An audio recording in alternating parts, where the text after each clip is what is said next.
Class 9 chapter number 12 statistics चल रहा है हमारा। और हम पहले इसके एग्जाम्पल शुरू करते हैं। आज इसमें देखो 4 या 5 एग्जाम्पल होंगे। एग्जाम्पल स्टार्ट कर रहे हैं तो क्योंकि सारे एग्जाम्पल देखो बुक में होने हैं और ग्राफ पेपर पर होंगे, बोर्ड पर कुछ नहीं होगा। तो पहला एग्जाम्पल तो मैं आपको बुक में समझा दूंगा क्योंकि वो तो केवल एक ओरली क्वेश्चन दिया हुआ है। और उसके बाद 4 क्वेश्चन और हैं एग्जाम्पल के जो बहुत ज़्यादा इंपॉर्टेंट है, जिनमें बहुत कुछ सीखने के लिए है और उनको हम ग्राफ पेपर पर ही सोल्व करेंगे, बोर्ड पर तो वो नहीं होंगे। इससे पहले जिसने अभी इंट्रोडक्शन वीडियो नहीं देखी है, 2 वीडियो के लिंक आपको इस वीडियो के डिस्क्रिप्शन में मिल जाएंगे। वहाँ पर एक बार लिंक पर क्लिक करके पहले उन वीडियो को जरूर देख लें, ठीक है। तो ज़्यादा देर ना करते हुए एग्जाम्पल स्टार्ट करते हैं। आइए चलते हैं हम ग्राफ पेपर पर। अब देखते हैं, ये है हमारे पास एग्जाम्पल नंबर 5। और ये एग्जाम्पल नंबर 5 डला हुआ है ना, ये मेरे पास बुक पुरानी वाली है, उसके अकॉर्डिंग एग्जाम्पल 5 है ये। और जिन बच्चों के पास नई बुक होगी ना अभी इस सेशन वाली, जो इस साल नई आई है न्यू सिलेबस की, उसमें एग्जाम्पल 1 होगा ये वाला, ठीक है। 1 to 5 एग्जाम्पल दिए हुए होंगे इसमें। इसके अकॉर्डिंग ये एग्जाम्पल 5 है। और इस एग्जाम्पल को तो हम बुक में ही सोल्व कर लेंगे क्योंकि यहाँ पर केवल देख के ना, इस पैराग्राफ को देख कर ही इन 2 क्वेश्चंस के आंसर बताने हैं। सिर्फ ओरल क्वेश्चन है ये तो, जिनमें हमको ग्राफ ड्रॉ करना है वो भी आगे आएंगे। तो क्वेश्चन लिखता है कि in a particular section of class 9 के सेक्शन में 40 students were asked about the month of their birth and the following graph was prepared for the data so obtained. 40 बच्चों से उनकी डेट ऑफ बर्थ पूछी गई कि वो किस महीने में आए हैं, ठीक है। तो जनवरी में कितने स्टूडेंट दिखा रखे हैं उसने यहाँ पे, देखो जनवरी में जो बार ग्राफ बनाया है वो 3 तक का है। इसका मतलब ये है कि जनवरी में जिन बच्चों का जन्म हुआ है वो 3 बच्चे ऐसे हैं क्लास के अंदर जिनका जन्म जनवरी के महीने में हुआ है। ऐसे फरवरी में हुआ है 4 स्टूडेंट्स का, 4 पाया हुआ है ना। मार्च में कितने बच्चों का हुआ है, 2 का। अप्रैल में भी 2 का, मई में 5 का, जून में 1 बच्चे का ही हुआ है सिर्फ। इस तरह से डाटा हमको दिया हुआ है और इस डाटा को देख के हमको बताने हैं। क्वेश्चन नंबर 1 लिखता है कि observe the graph giving about the answer following questions. तो question number 1, how many students were born in the month of November. नवंबर के महीने में कितने स्टूडेंट्स ने जन्म हो लिया है। तो देखो नवंबर पर जो बार ग्राफ है उसकी हाइट किस पे आ रही है, 4 पे। तो इसका आंसर कितना होगा, 4। कि in the month of November number of students born students is equal to 4। तो 4 स्टूडेंट्स नवंबर में हुए हैं, ठीक। नेक्स्ट है, in which month were the maximum number of students born. किस महीने में सबसे मैक्सिमम स्टूडेंट्स पैदा हुए हैं। तो वो देखो जिसका सबसे बड़ा वाला बार ग्राफ बन रहा है अगस्त, तो अगस्त के महीने में सबसे ज़्यादा बच्चे पैदा हुए हैं। इसका आंसर हो जाएगा हमारे पास अगस्त। तो ये क्वेश्चन तो कहीं कंप्लीट हो गया है। अब देख लेते हैं एग्जाम्पल 6। यस, एग्जाम्पल 6 कहता है कि a family with A monthly income, एक फैमिली की जो मंथली इनकम है, फैमिली की मंथली इनकम है ₹20,000, had planned the following expenditures per month under various head. In heads पर इन चीज़ों पर खर्चे किए हैं। तो ये एक्सपेंडिचर दिया हुआ है इन ₹1000 में। ग्रोसरी पर खर्च किए हैं ₹4000, रेंट में 5000, education of children 5000, medicine 2000, fuel 2000, entertainment 1000, miscellaneous जो है 1000। Draw a bar graph for the data above. इस डाटा से, इस एक्सपेंडिचर से हमको एक बार ग्राफ ड्रॉ करना है। तो बार ग्राफ ड्रॉ करने के लिए हम लोग सबसे पहले ग्राफ पे आते हैं अपने, ठीक। तो बार ग्राफ आते हैं अपने ग्राफ के पेपर पर, जिस पर कि हम बार ग्राफ अपना ड्रॉ करेंगे, ठीक है। तो ये मैंने क्वेश्चन नंबर 6 के लिए रेडी किया हुआ है पहले से ही आपके पास, आपको पता ही, मैं से कर लेता हूँ तैयार। तो देखते हैं क्वेश्चन नंबर 6 में उसने जैसे जैसे हमको क्वेश्चन दिया हुआ है ना, बार ग्राफ जो बनता है वो एक ब्लॉक छोड़ के बनता है। तो पहला ब्लॉक, उसके बाद मैंने लिखा ग्रोसरी, फिर एक ब्लॉक छोड़ के रेंट, फिर एक ब्लॉक छोड़ के expenditure of education of children, फिर एक ब्लॉक छोड़ के मेडिसिन, एक ब्लॉक छोड़ के फ्यूल, एक ब्लॉक छोड़ के एंटरटेनमेंट एंड फिर मिसलेनियस। और इधर जो ये एक्सपेंडिचर गिवन था मेरे को, ये लिख दिया मैंने 1 के डिस्टेंस पर 1 2 3 4 5 एक्सपेंडिचर पर 1000। और स्केल ऑन वाई एक्सिस पर स्केल रखा है मैंने 1 सेंटीमीटर इज इक्वल टू ₹1000 का। ये 1000 का स्केल मैंने यहाँ पे लिया हुआ है। जो एक ब्लॉक है ना, ये एक ब्लॉक 1000 के इक्वल है। ये जो एक ब्लॉक है किसके इक्वल है, एक ब्लॉक इक्वल है ये 1000 के, ठीक है। तो अब हम ग्राफ ड्रॉ करते हैं। तो देखो सबसे पहले जो ग्रोसरी वाला है, तो पहले एक ब्लॉक खाली छोड़ना है, ध्यान से स्टार्ट करना है। ग्रोसरी वाला कितना है, देखो यहाँ पर ध्यान से, ग्रोसरी वाला आ रहा है 4000 पर।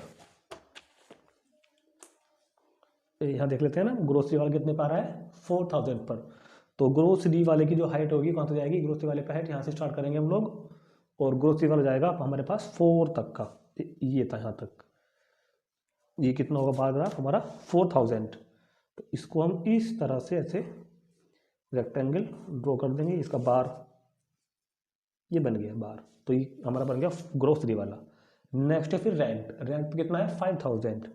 तो एक रो छोड़ के रेंट पे आएंगे 5 पर, ये 5 का हो जाएगा यहाँ पर ऐसे 5000। तो 5000 के लिए इसको यहाँ पर ऐसे ज्वाइन कर देंगे हम लोग, ये बन गया मेरे पास 5000 का। फिर है नेक्स्ट कौन सा, एजुकेशन ऑफ चिल्ड्रन, ये भी 5000 है। तो एजुकेशन ऑफ चिल्ड्रन भी 5000 पे जाएगी। Education of children also ₹5000। इसके बाद नेक्स्ट क्या आता है, मेडिसिन।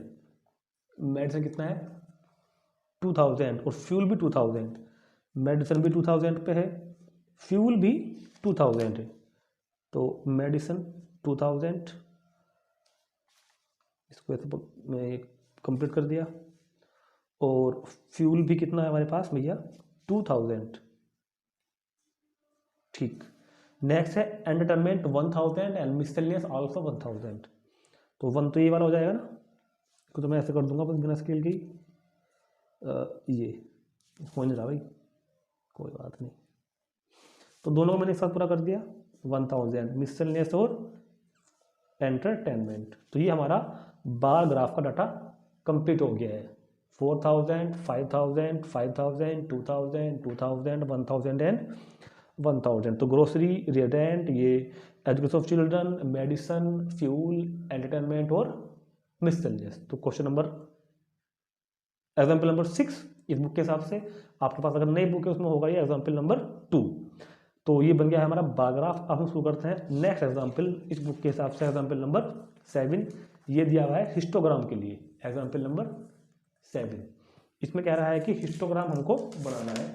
एग्जाम्पल नंबर 7 पे आते हैं हम लोग। तो पहले पढ़ लेते हैं क्या लिखता है एग्जाम्पल 7 में। A teacher want to analyse the performance of 2 section of 2 students in a mathematics test of 100 mark. एक टीचर ने अपनी क्लास के बच्चों का टेस्ट लिया 100 मार्क्स का, ठीक। लुकिंग एट द परफॉर्मेंस, उनके जो नंबर आए, जो परफॉर्मेंस उनकी, शी फाउंड, उसने पाया कि that if few student got under 20 mark, कुछ स्टूडेंट्स जो नंबर है वो 20 मार्क तक ही आए हैं, 0 से लेकर 20 के बीच में आए हैं। इफ यू गॉट 70 मार्क्स और अबव, और कुछ के मार्क्स 70 से ज़्यादा भी आए हैं। कुछ के मार्क्स तो आए हैं 20 तक के, 0 से लेकर 20 तक आए हैं, कुछ के 70 से ज़्यादा आए हैं।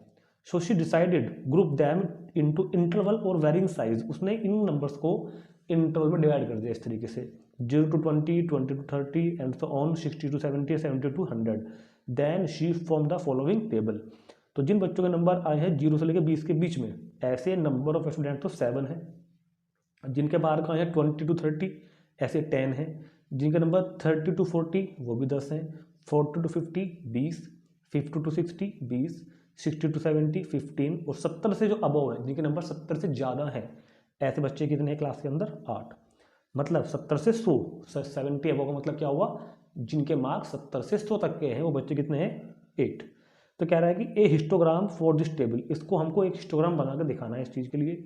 तो देखो मैंने जो आपको एक्सरसाइज कराई थी, जिन बच्चों ने अभी वीडियो नहीं देखी ना एक्सरसाइज वाली और या फिर इंट्रोडक्शन वाली, वो इस वीडियो के डिस्क्रिप्शन में जाकर पहले लिंक पर क्लिक करके उन वीडियो को जरूर देखें। क्योंकि हिस्टोग्राम बनाने के लिए यहाँ पर जो क्लास विड्थ है ना वो वेरिंग कर रही है, क्लास विड्थ अलग अलग है। यहाँ पर क्लास विड्थ देखो 20 की है, फिर क्लास विड्थ 10 की आ गई, और यहाँ पर क्लास विड्थ कितनी हो गई 30 की। तो जिन क्वेश्चंस में क्लास विड्थ अलग अलग होती है उसमें हमको पहले फॉर्मूला लगाकर क्लास विड्थ को सेम बनाना पड़ता है। तो क्लास विड्थ को सेम बनाने के लिए देखो मैंने आपको पहले समझा रखा है क्वेश्चन, तो इस तरह का फॉर्मूला लगाते हैं हम लोग, एडजस्टेड फ्रीक्वेंसी। एडजस्टेड फ्रीक्वेंसी का फॉर्मूला होता है मिनिमम क्लास साइज लिखोगे पहले तो ऊपर अपॉन ऊपर, और अपॉन में क्लास साइज इनटू फ्रीक्वेंसी। तो जो ये बुक में हमको डाटा दिया हुआ था ना वो मैंने यहाँ पर लिख दिया इस तरह से, देखो 0 to 20, 20 30, 30 40, 40 50, 50 60, 60 70 और 70 अबव। जो 70 अबव था ना ये यहाँ पे मैंने 72 कितना कर दिया है 100। 70 अबव को हमने कितना कर दिया 70 to 100। फ्रीक्वेंसी वो लिख दी मैंने 7 10 10 20 20 15 और 8। अब इस बुक के डाटा की हमको कोई जरूरत नहीं है, अब हमको डाटा पहले यहाँ पे अपना एक अलग बनाएंगे हम लोग, उस डाटा पर हम फ्रीक्वेंसी फिर निकाल के अपना क्वेश्चन कंप्लीट करेंगे। तो विड्थ ऑफ क्लास, इस क्लास की विड्थ, तो पहले फॉर्मूला ये होता है कि यहाँ पहले आप लिखोगे, निकाल लोगे width of class. Width of class का मतलब ये क्लास विड्थ कितनी है 20, यहाँ लिख लोगे इसको 20। फिर ये क्लास विड्थ कितनी है 10, ये भी 10, ये भी 10, ये भी 10, ये भी 10 और ये 30, ये सब क्लास विड्थ हम यहाँ पर लिख लेंगे। तो हम ये फॉर्मूला लगाते हैं minimum class size upon class size. इनमें देखो सबसे मिनिमम क्लास साइज कौन सी है 10, से सबसे मिनिमम क्लास साइज होगी यहाँ पर। तो क्या होगा फॉर्मूला मिनिमम क्लास साइज, यहाँ के लिए क्या होगा minimum class size upon class size. इसका क्लास साइज कितना है 20, ठीक, और इनटू फ्रीक्वेंसी, मतलब जो ये फ्रीक्वेंसी ये वाली लिखी गई मतलब कि 7, ये क्या है मैंने यहाँ पर मिनिमम क्लास साइज मतलब 10 अपॉन में क्या आएगा क्लास साइज, मतलब ये जो लिखा हुआ है क्लास साइज 20 का है ना, और इनटू ये वाली फ्रीक्वेंसी 7। सोल्व कर लेंगे इसको भी हम। ऐसे यहाँ पे क्या होगा मिनिमम क्लास साइज तो 10 है, अपॉन क्लास साइज वो भी 10 है, इनटू फ्रीक्वेंसी वो भी 10 है, फ्रीक्वेंसी यहाँ से ले रहे हैं हम लोग। फिर minimum class size upon class size into frequency. Next minimum class size तो 10 चल रहा है सब में, upon class size into frequency कितनी यहाँ पे है 20। इसके बाद minimum class size upon class size into frequency 20, minimum class size 10 upon class size कितना हो गया 10 और इनटू फ्रीक्वेंसी 10, फ्रीक्वेंसी कितनी 15 sorry. Minimum class size upon class size 30 into frequency कितनी यहाँ पर है इस बार 8। तो यहाँ पर फ्रीक्वेंसी कितनी होगी मेरे पास में 8। इसको जब सोल्व करते हैं हम लोग तो सोल्व करके आएगा यहाँ पर 3.5, ये हो जाएगा फिर करके 2 ओ 10, काट देते हैं इसको 10, ये भी 10, ये 20, ये 20, ये 15 और ये होगा 8/3। 8 को डिवाइड कर लोगे 3 से तो आएगा डिवाइड करके 2.67। तो अब हम जो अपना हिस्टोग्राम बनाएंगे वो इन फ्रीक्वेंसी से बनाएंगे, इन वाली फ्रीक्वेंसी पे। ये डाटा हमारे काम का होगा और ये जो मैंने किया ना ये रफ वर्क नहीं, सब फेयर वर्क है। अब हम लेते हैं ग्राफ का पेपर। एक ग्राफ के पेपर पर हमने ये जो क्लास इंटरवल में जो दिए हुए हैं देखो यहाँ पर 0 to 20, 20 to 30 की क्लास में तो 10 की है ना, तो मैंने 10 बिल्कुल लिख दिए हैं 0, 10, 20, 30 एंड सो ऑन 100। तो अलॉन्ग द एक्स एक्सिस में मार्क्स को शो कर रहा हूँ 10-10 का, और अलॉन्ग वाई एक्सिस हम शो कर रहे हैं नंबर ऑफ स्टूडेंट। और हमने यहाँ पे स्केल लिखा हुआ है, scale on x axis. X axis पे जो स्केल है, ये जो एक ब्लॉक है, जो ये 1 सेंटीमीटर का ब्लॉक है वो 10 मार्क के इक्वल है, 10 मार्क के इक्वल है। और जो ये वाई एक्सिस के अलॉन्ग है वो एक ब्लॉक जो है वो Y axis on Y axis 1 centimetre equal to 2 students. अब इन फ्रीक्वेंसीज को देखते हुए हमको ग्राफ अपना ड्रॉ करना है। अब देखते हैं कैसे कैसे इसको हम ग्राफ को ड्रॉ करेंगे। तो देखो 0 से लेकर 20 तक, 0 से 20 तक 3.5 का बनेगा। 0 से लेकर 20 तक कितना बनेगा 0 से लेकर 20 तक बनेगा ये 3.5 का, ठीक है, समझ रहे हैं बात को। 0 से लेकर 20 में कितना बनेगा 3.5। तो 0 से और 20 तक 3.5, ये 2 है ये 4 है, बीच में यहाँ पे कहीं 3 मान लिया मैंने, यहाँ पे 3 होगा तो थोड़ा सा यहाँ पे ना हमको आइडिया से काम करना पड़ेगा। यहाँ पे 3 होगा जब, तो ये 4, तो इसका भी सेंटर मान लेते हैं कि लगभग कहीं यहाँ पे जाके 0 to ये कितना होगा मेरे पास 3.5 के समथिंग, 3.5। कई बार आइडिया से अपना अंदाज से काम कर देते हैं, कोई प्रॉब्लम नहीं होती इसे करने में। तो ये 0 to 20 के लिए 3.5 का हमने ड्रॉ कर दिया है। फिर अगला कितना है 20 to 30, देखो 20 to 30 के लिए कितना है 10, तो 20 to 30 के लिए 10 तक जाएंगे हम लोग। 20 to 30 के लिए 10 पे आना है, 20 to 30 10, ठीक, इसको पूरा कर दो। नेक्स्ट क्या है 30 to 40, 30 to 40 भी कितना है 10, ये लिखा है 10, तो 30 to 40 भी 10 की हाइट रहने वाली है हमारे रेक्टेंगल की। 30 to 40 भी कितना होगा 10। नेक्स्ट कितना है 40 to 50 कितना है 20, और 50 to 60 भी कितना है 20, दोनों 20 के बनेंगे। 40 to 50 भी, 50 to 60 भी, तो 40 to 50 ये रहा 20 यहाँ पर, 40 to 50 20, और साथ साथ 50 to 60 को पूरा कर दो लगा 50 to 60 भी 20, और इसको पूरा करो और इसको भी पूरा कर दिया, तो ये हुआ 40 to 50, 50 to 60। नेक्स्ट 60 to 70 15 का होगा, 60 to 70 15, तो ये 14, ये 16, तो बीच में 15 होगा। 60 to 70 कितना होगा 15, ये मेरे पास में 15 की हाइट पे जाकर हमने उसको कंप्लीट कर दिया। नेक्स्ट क्या है फिर 70 से लेकर 100 तक 2.67, तो ये इकट्ठा बना देंगे इसको 2.67 का। तो जब ये 2 है और ये 4 है तो यहाँ पे मान लेंगे हम बीच बीच 3। तो देखो इसके भी नीचे आना पड़ेगा मुझे थोड़ा सा, ये बीच में 2 वगों ने, तो लगभग तीसरी वाली लाइन जो है, जो तीसरी लाइन है वो समथिंग में बैठी जाकर 2.6 के समथिंग जाकर, क्योंकि 2.67 तो हम वैसे भी नहीं काउंट कर पाएंगे ना, तो 4 आइडिया से हम काम कर सकते हैं। तो जब आप लोग ये ग्राफ बनाओगे ना तो आपको ये डाटा भी साथ में, ये भी आपको वहाँ पर क्वेश्चन के सोल्यूशन में शो करना है, सब चीज़ें ये भी शो करना पड़ेगा आपको।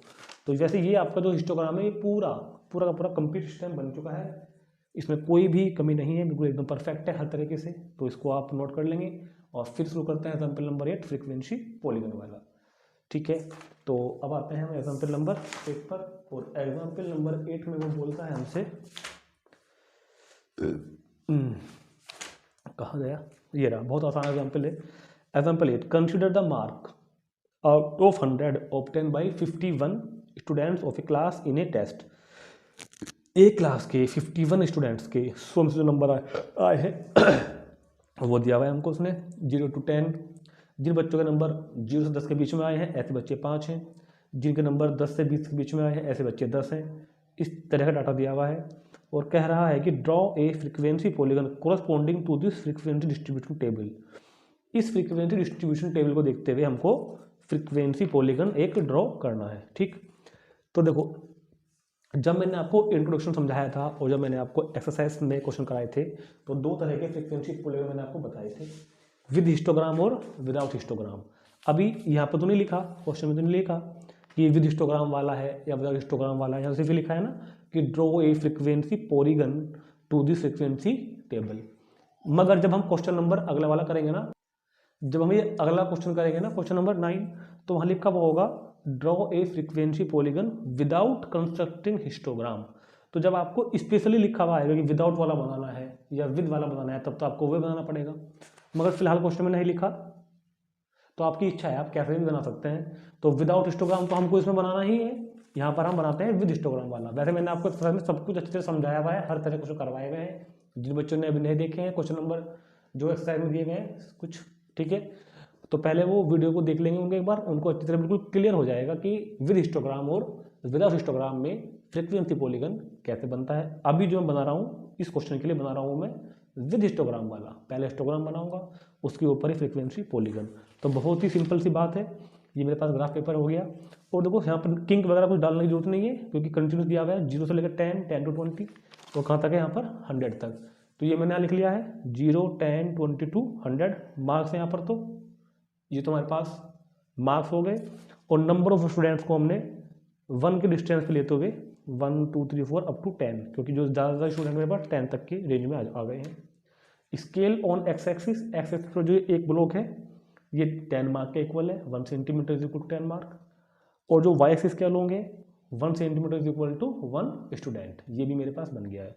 तो पहले हम बहुत आराम से इसका हिस्टोग्राम बनाएंगे और हिस्टोग्राम के ऊपर फिर हम बनाएंगे इसका फ्रीक्वेंसी पॉलीगन। तो देखते हैं कैसे बनाएंगे, जरा बहुत ध्यान से देखते हैं सभी बच्चे। तो क्या होगा, सबसे पहले देखो क्या दिया हुआ है, सबसे पहले दिया हुआ है मुझको यहाँ पे 5, 0 to 10 पे कितना लिखा हुआ है देखो ध्यान से 5।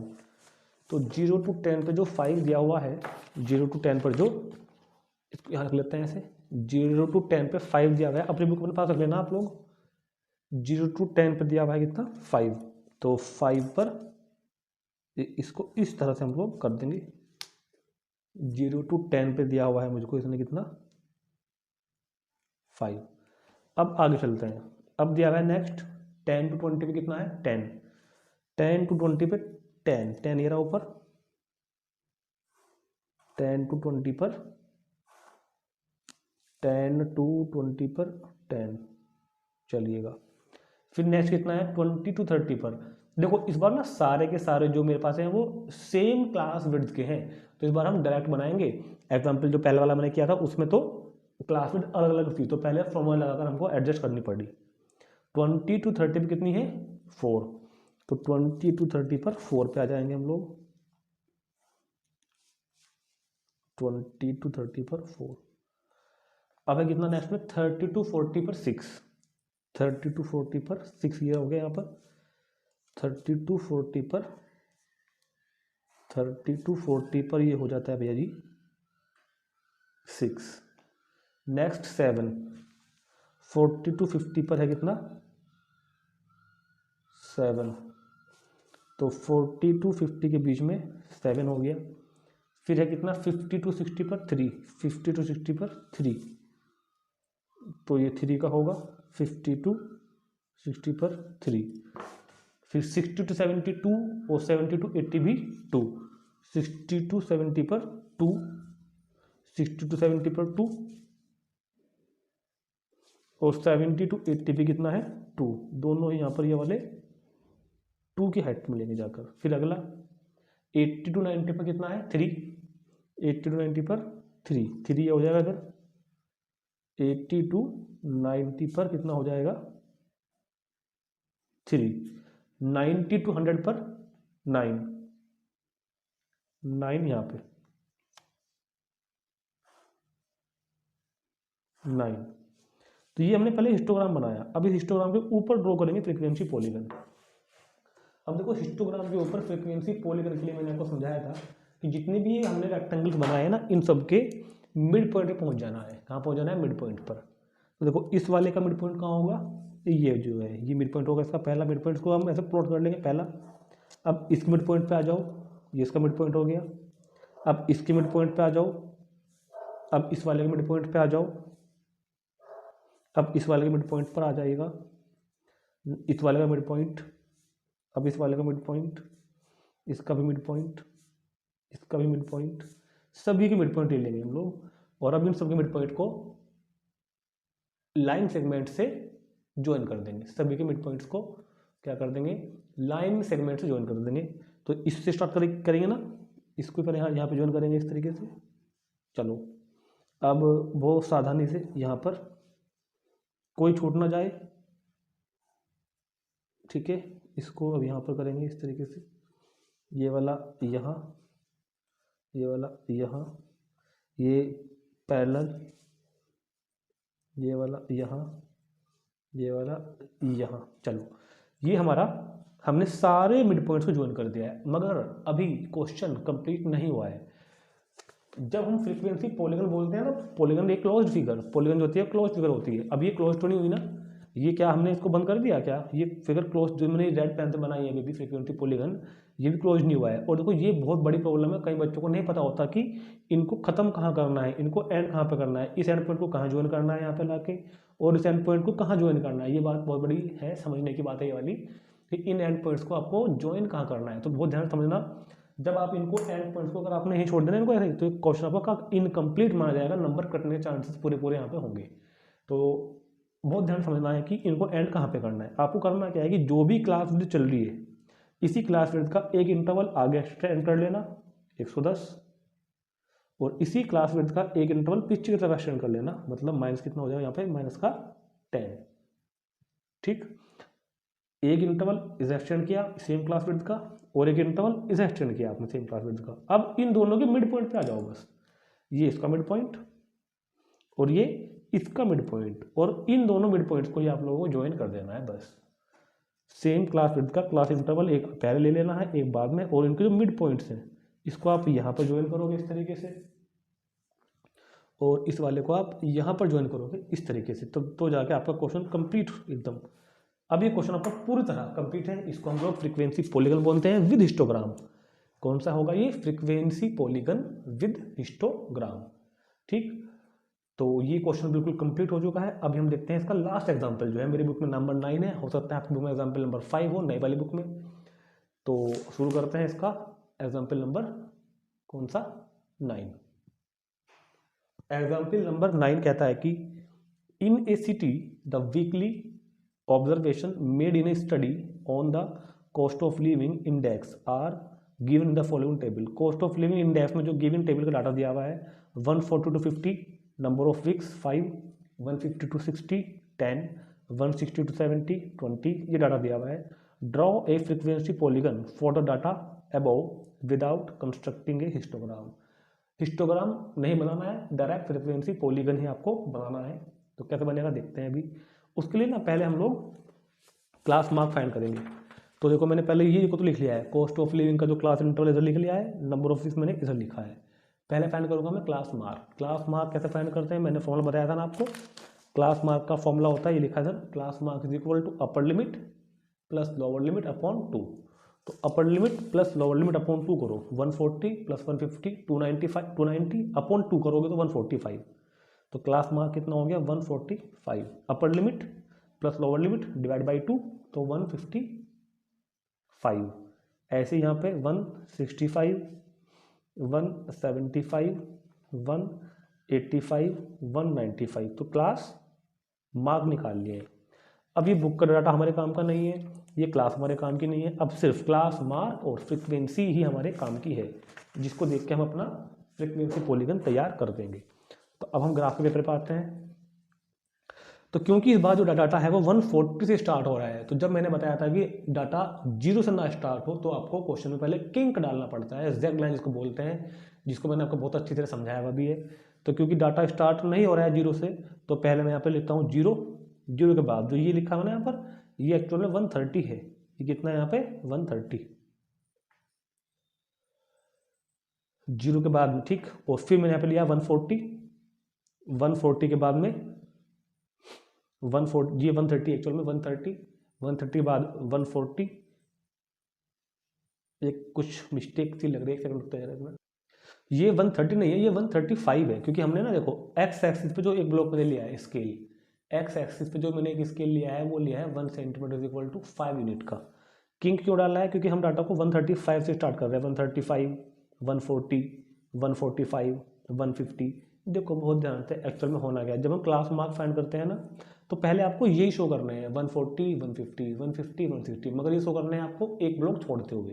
कैसे, मैंने ऐसे स्टार्ट किया 140, एक छोड़ दिया 150, तो 2 ब्लॉक को मैं 10 काउंट कर रहा हूँ, 140 to 150। ये बात बहुत समझने की है, ताकि ग्राफ में ना वो थोड़ा अच्छा सा बने, इसलिए कर रहा हूँ खाली। 140 to 150, 150 to 160, 160 to 170, 170 to 180, 180 to 190 and 190 to 200। एक ब्लॉक छोड़ के गया मैंने इस बार, क्योंकि जो मुझको फ्रीक्वेंसी पॉलीगन बनाना है, चलो अगर आप देख रहे हो, फ्रीक्वेंसी पॉलीगन मुझको बनाना है इन वाले डिजिट पर। फ्रीक्वेंसी पॉलीगन मुझको कहाँ बनाना है, 145 155 165 175 185 195। विदाउट हिस्टोग्राम वाले हैं, पहले आपको क्लास मार्क फाइंड करने पड़ेंगे। तो 145 कहाँ पे आएगा, देखो यहाँ पर। जब मैं इसको 140 ले रहा हूँ और ये 150 ले रहा हूँ, तो उसके बीच में यहाँ पे 145 होगा ना, तो इसको मैंने क्या ले लिया है 145। ऐसे 150 और 160 के बीच में क्या ले लूँगा मैं 155। ऐसे ही 160 और 170 के बीच में 165, 170 to 180 के बीच 175, 180 to 190 के बीच 185 और 1 कितना 95। ये हमने यहाँ पर डाटा ले लिया हमने ये वाला अपना। तो देखिए 145 जो मैंने रेड वाला है, रेड पेन वाला 145 155 जो क्लास मार्क थे, 145 155 165 175 185 195, इन पर हमें अपना फ्रीक्वेंसी पॉलीगन बनाना है। तो 145, ये 140 था, यहाँ पे हमने लिया है 135। और ये किंग क्यों डालना, क्योंकि हम स्टार्ट 0 से नहीं कर रहे हैं, अपने ग्राफ को 135 से स्टार्ट कर रहे हैं। अब आते हैं 145 पर, देखते हैं ध्यान से, बहुत ध्यान से देखो। 145 पे कितना है 5, तो 145 ये रहा 145 पे 5, ये 4 है, ये 6 तो 5 होगा यहाँ पर, ठीक। 155 पर 10, 155 पर 10 10 10 10 10 ये रहा। 165 पे 20, 165 पर 20 ये रहा 20। 175 पर 9, 175 पर कितना होगा 9। 185 पर 6 और 195 पर 2, ठीक, ये बन गया। अब अपना स्केल लेकर इन सबको हम लोग ज्वाइन कर देंगे भाई। तो पहले 145 वाला ज्वाइन होगा इससे जाके, 145 वाला 155 से, 155 वाला 165 से, 165 175 से, ये 185 से, ये 195 से। ठीक है, अब देखो फिर वही प्रॉब्लम आ गई कि इसको हम एंड कहाँ करेंगे। अब जिन बच्चों में ये क्वेश्चन आ रहा है ना कि अभी मैंने 135 क्यों लिया, अब समझाता हूँ क्यों लिया। मान लो मैंने इसको नहीं लिया था, तो सपोज करो मैंने नहीं लिया था, और ज़रूरी भी नहीं है क्योंकि आपको पहले से थोड़ी बना पता होगा कि भैया लेना पड़ेगा, ये तो बाद में पता चलेगा हमको। जब मैंने 145 यहाँ लिया था और जब मैं फ्रीक्वेंसी पोलिंग बना रहा हूँ तो मुझे इसको कहीं ना कहीं एंड भी तो करना पड़ेगा ना।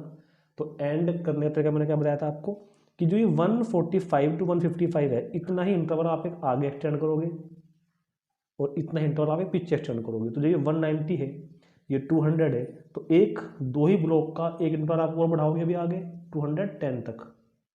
ठीक भाई, ये जो ये 10 की विड्थ है, दो दो ब्लॉक की है ना, तो 10 की विड्थ हमने यहाँ पे ले ली। अब इस 200 का और इस 210 का जो मिड पॉइंट होगा, यहाँ पर इसको हम ज्वाइन करके एंड कर देंगे।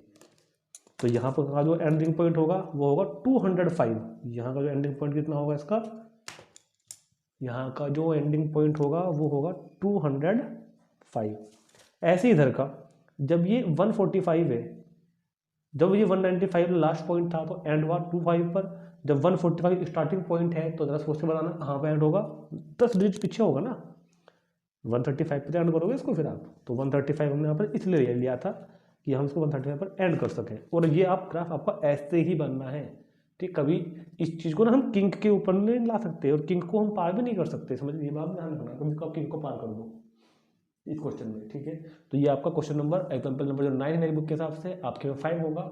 जो भी चैप्टर का लास्ट है वही क्वेश्चन है, ये हमारा क्वेश्चन कंप्लीट हो गया है और इसी के साथ हमारा चैप्टर भी कंप्लीट हो गया है। और चैप्टर क्या मुझे लगता है कि ये बुक का भी लास्ट चैप्टर था शायद हमारा, जी क्लास 9 का चैप्टर स्टैटिस्टिक्स सिलेबस टोटल ही कंप्लीट हो गया है आज। तो अगर कोई भी इस वीडियो में आपको डाउट है, कोई भी प्रॉब्लम आई तो मैसेज करके इसमें आप क्या बोलते हैं कमेंट करके मुझको जरूर बता सकते हैं। ठीक, फिर मिलते हैं आपको किसी और नेक्स्ट वीडियो में।